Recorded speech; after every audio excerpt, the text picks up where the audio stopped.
누가 묻기를 죽은 자들이 어떻게 다시 살아나며 어떠한 몸으로 오느냐 하리니, 어리석은 자여, 내가 뿌리는 씨가 죽지 않으면 살아나지 못하겠고, 또 내가 뿌리는 것은 장래 형체를 뿌리는 것이 아니요 다만 밀이나 다른 것의 알맹이 뿐이로되, 하나님이 그 뜻대로 그에게 형체를 주시되 각 종자에게 그 형체를 주시느니라.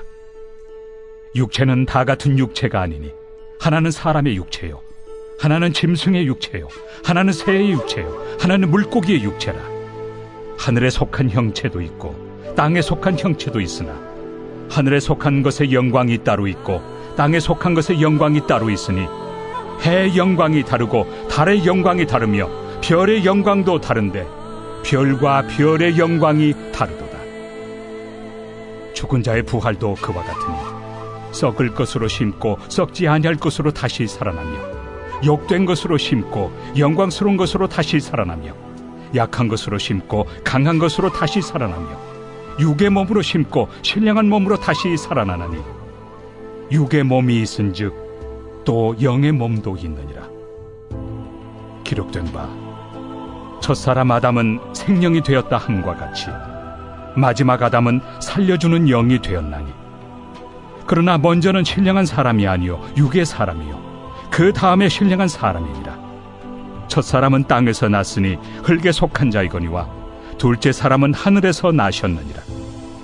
무릇 흙에 속한 자들은 저 흙에 속한 자와 같고, 무릇 하늘에 속한 자들은 저 하늘에 속한 이와 같으니, 우리가 흙에 속한 자의 형상을 입은 것 같이 또한 하늘에 속한 이의 형상을 입으리라.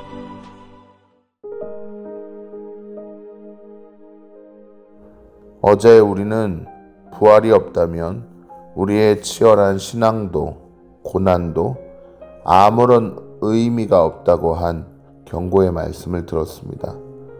오늘 말씀에서 사도 바울은 더 구체적으로 부활을 설명합니다. 36절입니다. 어리석은 자여, 내가 뿌리는 씨가 죽지 않으면 살아나지 못하겠고, 또 내가 뿌리는 것은 장래의 형체를 뿌리는 것이 아니요 다만 밀이나 다른 것의 알맹이 뿐이로되, 하나님이 그 뜻대로 그에게 형체를 주시되 각 종자에게 그 형체를 주시느니라. 우리가 땅에 씨앗을 뿌릴 때 씨앗의 껍질이 땅에서 썩어져 죽지 않으면 새로운 생명의 싹이 돋아나지 못합니다. 우리가 줄기를 땅에 뿌리지 않습니다. 열매를 뿌리지도 않습니다.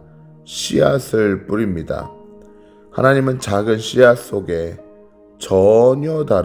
씨앗과 전혀 다른 영광스러운 형체를 미리 숨겨두셨고, 때가 되면 각 종자에서 그에 맞는 줄기와 열매가 나옵니다. 바울은 우리의 죽음과 부활도 이와 같다고 말합니다. 지금 우리의 육체는 땅에 심기는 작은 씨앗에 불과하며, 죽음이라는 과정을 통과할 때 비로소 하나님이 예비하신 상상할 수 없이 아름다운 부활의 몸으로 피어난다는 것입니다.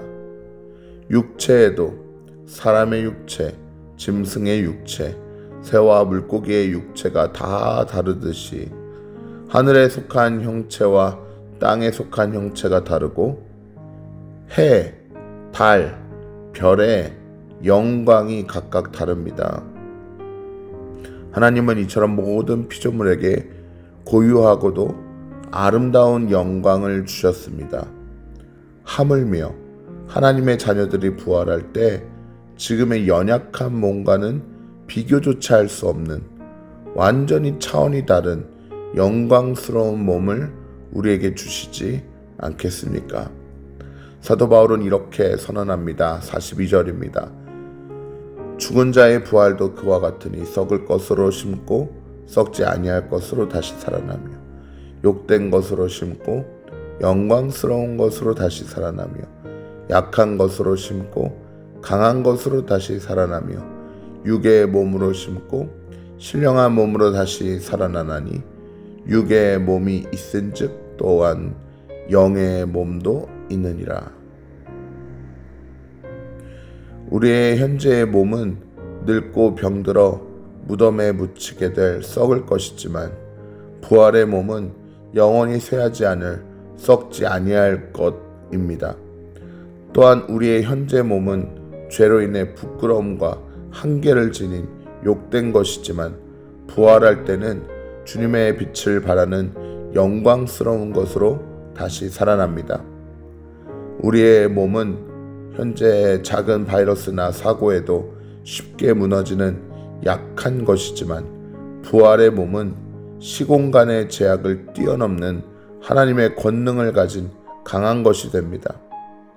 이 땅의 숨결로 움직이는 육의 몸으로 죽음을 맞이하지만 다가올 세상에서는 성령의 지배를 받는 전적으로 새로운 신령한 몸을 입게 됩니다. 부활의 몸은 고린도 성도들이 걱정했던 것처럼 지금의 몸이 그대로 살아나서 그 몸에서 살아가는 좀비 같은 몸이 아닙니다. 씨앗이 꽃이 되듯 상상할 수 없는 본질적이고 영광스러운 변화입니다. 사도 바울의 말씀은 질병과 노화와 삶의 무게로 지쳐있는 우리에게 하나님께서 주시는 거룩한 위로의 말씀입니다. 지금 우리의 몸은 장차 입을 영광스러운 꽃을 위해 잠시 땅에 심겨지는 씨앗에 불과합니다. 하나님께서 우리가 썩을 줄 알면서도 약한 줄 알면서도 우리를 심으시는 이유는 우리가 썩지 않고 강하고 영광스러우며 신령한 몸으로 다시 나오게 될 줄 하나님께서 아시기 때문입니다.